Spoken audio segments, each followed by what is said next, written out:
Hi, my name is Bernie Waldner, driving instructor for Prairie Rose School Division. Today we're making a video on how to assist you in facilitating a school bus evacuation drill. Some of the information in this video is only for you as a driver and is not necessary for you to share in your evacuation drill.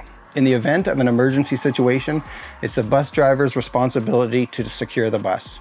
First thing you want to do is pull the bus over to the side of the road, put the transmission in neutral, and apply the emergency brake.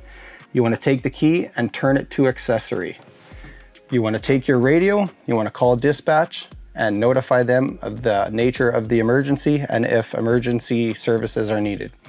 You then want to take your radio and you want to place the mic outside of the window of the bus. You want to remain calm, tell the children to remain calm, and assess the situation and what action needs to be taken. Once you've made your decision on what door to use for the emergency evacuation, your role as a bus driver is to go through the bus, make sure there's nobody that needs assistance, and you are to take the first aid kit, the driver's manifest, and join the kids at a point roughly 30 meters or 100 feet away from the bus. Do a head count and use a cell phone to call emergency services if necessary. First thing you want to do in your evacuation drill is introduce yourself and stress the importance of why it's necessary to have evacuation drills. It's okay to accept questions or comments at any time, as this can encourage more of a conversation rather than a dictation or a lecture. First thing you want to do is go through the 9 steps as outlined in our evacuation reports given to us by our division. There are 9 steps that are more ridership rules and general safeties about riding a school bus. You want to go through these prior to facilitating your drill so you're familiar with them and you can foresee any questions that might arise students might have and answer them quickly. Next thing you want to do is explain the danger zones to the kids. The most important danger zones to explain are directly in front of the bus and on the passenger side to the right-hand side of the bus. After explaining your danger zones, you'll want to go over your 7 pieces of emergency equipment. This is your 2-way radio, your emergency contact lists, your axe or crowbar, your warning devices, fire extinguisher, and your first aid kit. Getting off the bus is your main priority, and you want to constantly remind them that when you're going through your emergency equipment.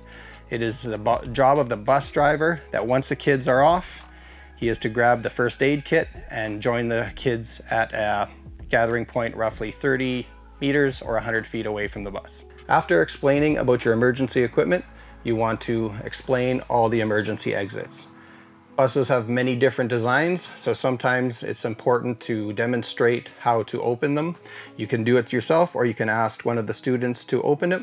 There should be an alarm that sounds. There is always a brief description of how each exit opens, and you can open it up for one of the kids.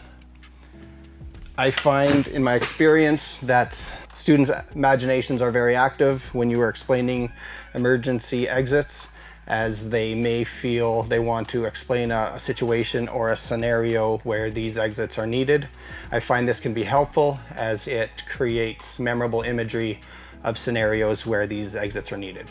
Once you've explained the emergency exits, you can now perform one of 3 emergency evacuations. If you decide to use a service door evacuation, first thing you want to do is explain the zipper method.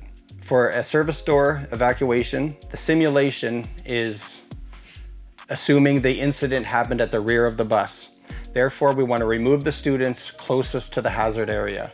We want to use the zipper method, which involves kids on the right entering the aisle first, followed by the kids on the left. This sequence is repeated all the way down the aisle till the kids are off the bus. The driver then checks the aisle, looks for any kids that need assistance, grabs the first aid kit, the driver's manifest, and joins them at their muster point. If you're performing a rear door emergency evacuation, we're assuming that the incident happened at the front of the bus, making the service door unusable. Therefore, for the simulation, we're assuming the incident happened at the front of the bus, and we want to remove the students closest to the hazard. Same thing using the zipper method. We want to start students on the right side, entering the aisle first, followed by students on the left side, repeating this method all the way down the aisle till all the students are off the bus. Your predetermined helpers will open the door and make sure it latches. They will then assist the students as they're using the sit and scoot method to come off the bus. They'll place their palms upwards. Students will place their hand on theirs, avoid clamping or grasping their hand, and use it to jump off the bus and gather at their safe zone. If you are using a split door emergency evacuation, that means you're going to be using the service door as well as the rear door emergency exit. The driver, after he announces a split door evacuation, is to place himself in the middle of the bus and instruct the students to use the exit closest to them. Whatever emergency evacuation you choose, whether it's the rear door emergency, split door, or the service door, it is important to stress to the students that they are to take no belongings with them as they exit the bus, unless they have medication. They are to assist nobody. This is an unfortunate but necessary reality of any emergency situation. This can be best explained to the kids that the driver is most likely bigger, stronger, and is more capable of assisting anybody that needs help. I hope you find this video helpful and drive safe.